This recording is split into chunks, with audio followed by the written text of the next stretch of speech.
Innovation cycles have become shorter and shorter, and we have to be faster and faster. Shouldn't talk about ecosystems, but about ecosystems, because we cannot solve this on our own.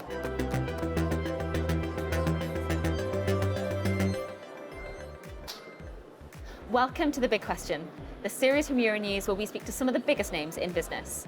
I'm Hannah Brown, and today I'm chatting to Dr. Annika Hauptvogel, the Head of Technology and Innovation Management at Siemens. Driving innovation seems like it's kind of always been part of Siemens' blood. So, the company's over 175 years old. How have you had to change and innovate to stay relevant and survive this long? I think we have been one of the first startups ever. There hadn't been any garage at that time, but I think we would have started the Siemens business in a garage. And as you said, we had great inventions back then, but they are not what we use today. So we had to reinvent ourselves over and over again. And if you look at the portfolio now, we do have train, rail systems, we do factory automation, software for factories, product design. We also do software for grids and buildings and so on. So we really changed our portfolio completely over the last 176 years. And therefore, it was very important for us to stay innovative, to stay ahead, to understand what are the most important technology trends, and to implement those into our next generation of products. At the same time, we also realized it's not only about us, it's rather opening up, finding the right partners to stay innovative. And that is something I'm really proud of, that we have this mindset.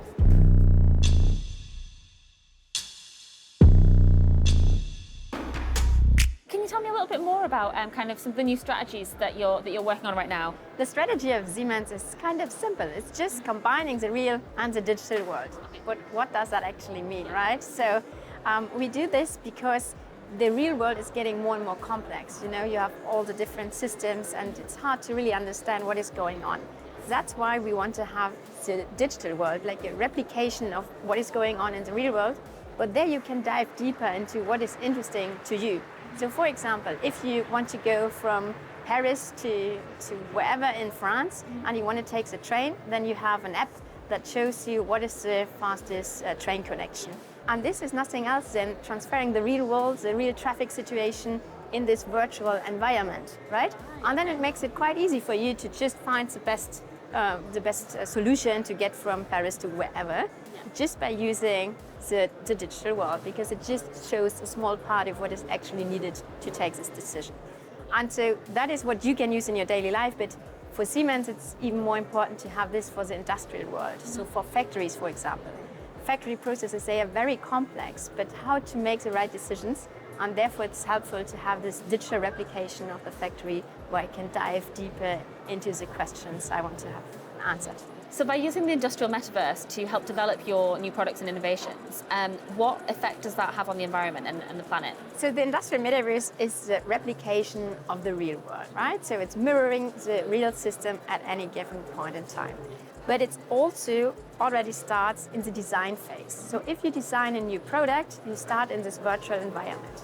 And you can not only design the product in the virtual environment, you can also test it, to trial it out in the virtual environment, because you can simulate also where it will be used in its lifetime. And therefore, you don't have to build a prototype in the real world, because you can do the prototyping in this virtual environment. And with that, of course, you use less materials, because you don't have to create, build, manufacture those prototypes. And with that, we can now reduce 50% of the material just by trying it out in this design phase. Besides that, of course, when you design a product, you can also think about different designs, you and I, but when you apply AI to this process, AI will find new designs that we never ever would have thought about. And with that, AI can design, for example, lighter products. And with that, again, you reduce material, you reduce the CO2 footprint. So, for example, we apply the industrial metaverse in our own factories. So we had 2 existing factories, and we wanted to bring them together in one new factory. And we made the design of this new factory completely virtual. The designers, the developers, they already optimize the processes in the design phase, not when it's built. So you have less failures when you actually build them. The factory, the processes are optimized already.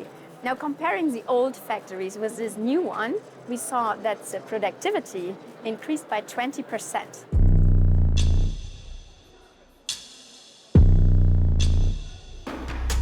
So one of your other new strategies is you have the Siemens for Startup program. Can you tell me a little bit about that, kind of what you do and how it works?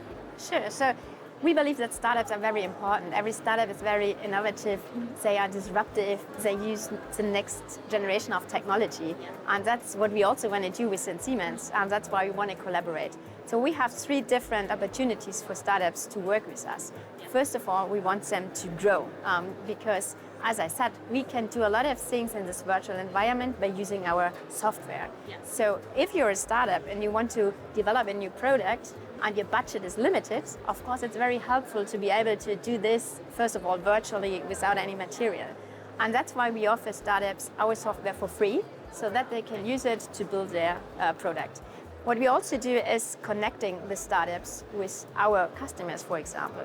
Because, I mean, if we talk about sustainability, Siemens, we cannot solve it on our own, right? So the important aspect is in how can we connect the right players in this ecosystem. And then number 3 is what we also do is collaborating with startups in terms of each startup, they have a pilot or product. I think it's important to be the customer zero, right? To first of all, try things out, and if the quality is good, if we see there is really an application and it helps us, then we should take it to our customers and not the other way around. So this also helps then our customers in their digital transformation or to become more sustainable. Siemens is this kind of enormous multi-company that, you have everything. In the past, you've worked everything from fridges and medical equipment to mobile phones. Why then work with startups rather than just develop the technology inside? Like, why do you believe that that's the best way to drive innovation? Innovation cycles have become shorter and shorter, and we have to be faster and faster. And you can't be that fast if you just be in your own bubble. Therefore, I believe it's so important to open up and to bring in startups with new ideas. Do you ever worry that by supporting a startup, you could just be fueling a future competitor? I think as a company like Siemens, we shouldn't talk about ecosystems, but about ecosystems, because in general we face a lot of challenges, be it climate change, be it diversity, biodiversity, and so on and so forth. And we cannot solve this on our own. We also talked about the industrial metaverse. That is also nothing we as Siemens can build on our own. So therefore it's so important really to partner. And therefore, as well, it's also important to help startups to understand the need from our customer, from industry. Because of course they can develop great stuff, but if nobody really needs it, if they can't be successful in the market, then this doesn't help anyone. I think the important aspect is thinking in ecosystems and thinking about how we can collaborate. And of course you sometimes also collaborate with a competitor on a specific topic. And then, you only do it if it's of value for both of you, and sometimes maybe in other fields you're competitors, and in another field you are a great partner. So I think we should rather focus on the challenge we face and how we can solve it than thinking about is this a competitor or not, but rather solving a problem. Thank you so much for talking to us on The Big Question today.